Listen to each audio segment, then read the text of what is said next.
ಕಲಾಪದಲ್ಲಿ ಮಾಜಿ ಸಿಎಂ ಸಿದ್ದರಾಮಯ್ಯ ಹಾಗೂ ಸಚಿವ ವಿ ಸೋಮಣ್ಣ ಮಧ್ಯೆ ಜಟಾಪಟಿ ನಡೆದಿದೆ. ಸಿದ್ದರಾಮಯ್ಯನವರು ದೇವರಾಜ ಅರಸು, ಬಂಗಾರಪ್ಪ, ಗೋಪಾಲ್ ಗೌಡ್ರು, ಸಾಹುಕಾರ್, ಚೆನ್ನಯ್ಯ ಸಾಗಿದ ಪಂಕ್ತಿಯಲ್ಲಿ ಸಾಗಲಿ, ಅವರ ಥರ ಚಿಂತನೆ ಮಾಡಬೇಕು, ಮಾತಾಡಬೇಕು ಸಿದ್ದರಾಮಯ್ಯ. ಆದರೆ ಬಿಜೆಪಿ ಮೇಲೆ ಟೀಕೆ ಮಾಡೋದು, ಗೂಬೆ ಕೂರಿಸೋದು ಬೇಡ ಅಂತ ಸೋಮಣ್ಣ ಟಾಂಗ್ ನೀಡಿದ್ರು. ಇದಕ್ಕೆ ಗರಂ ಆದ ಸಿದ್ದರಾಮಯ್ಯ,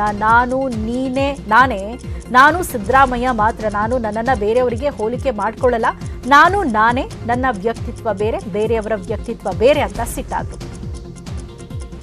ಕಾಗೋಡು ತಿಮ್ಮಪ್ಪನವರು, ಬಂಗಾರಪ್ಪನವರು, ಮತ್ತೆ ದೇವೇಗೌಡರು, ನಮ್ಮ ಸಾಹುಕಾರ್ ಚೆನ್ನೈನವರು ಆದಿಯಾಗಿ ಅನೇಕ ಮುಖಂಡರುಗಳನ್ನು ತಾವು ದೇವರಾಜ ಅರಸೂರು, ದಿವಂಗತ ದೇವರಾಜ ಅರಸೂರು ಇಂಥವರ ಭಾವನೆಗಳನ್ನು ತಾವು ಅರ್ಥ ಮಾಡ್ಕೊಂಡಿದ್ದೀರಿ. ಅಂಥ ಒಂದು ವ್ಯವಸ್ಥೆಗೆ ತಾವುಗಳು ಕೂಡ ಬರಬೇಕು ಅನ್ನೋದು ನಮ್ಮ ಭಾವನೆ ಸರ್. ದಯಮಾಡಿ ನಾವೇನು ಮಾಡೋದು, ಟೀಕೆ ಮಾಡೋದು, ಮತ್ತೊಂದು ಮಾಡೋದು, ಪಕ್ಷಕ್ಕೋಸ್ಕರ ಇದು ಮಾಡೋದು, BJP ಬಗ್ಗೆ ಗೂಬೆ ಕೂರಿಸೋದು, ಮತ್ತೊಂದು ಮಾಡೋದು, ಇವೆಲ್ಲವೂ ಕೂಡ ಸ್ವಾಭಾವಿಕವಾಗಿರ್ತವೆ.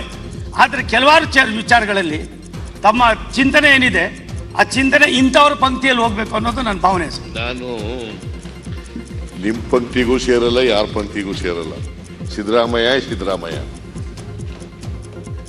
ನಾನೇ ದೇವರಾಜ ಅವ್ರಿಗೂ ಕಂಪೇರ್ ಮಾಡ್ಕೊಳಕ್ ಹೋಗಲ್ಲ, SM ಕೃಷ್ಣ ಅವ್ರಿಗೂ ಕಂಪೇರ್ ಮಾಡ್ಕೊಳಕ್ ಹೋಗಲ್ಲ, ಸಾಹುಕಾರ್ ಚೆನ್ನೈನವ್ರಿಗೂ ಕಂಪೇರ್ ಮಾಡ್ಕೊಳಕ್ ಹೋಗಲ್ಲ, ಯಾರಿಗೂ ಕಂಪೇರ್ ಮಾಡ್ಕೊಳಕ್ಕಲ್ಲ, ನಿನಗೂ ಕಂಪೇರ್ ಮಾಡ್ಕೊಳಕ್ ಹೋಗಲ್ಲ. ನಾನು ಸಿದ್ದರಾಮಯ್ಯ ಅಲ್ಲ, ಸಿದ್ದರಾಮಯ್ಯನೇ ಸಾಟಿ.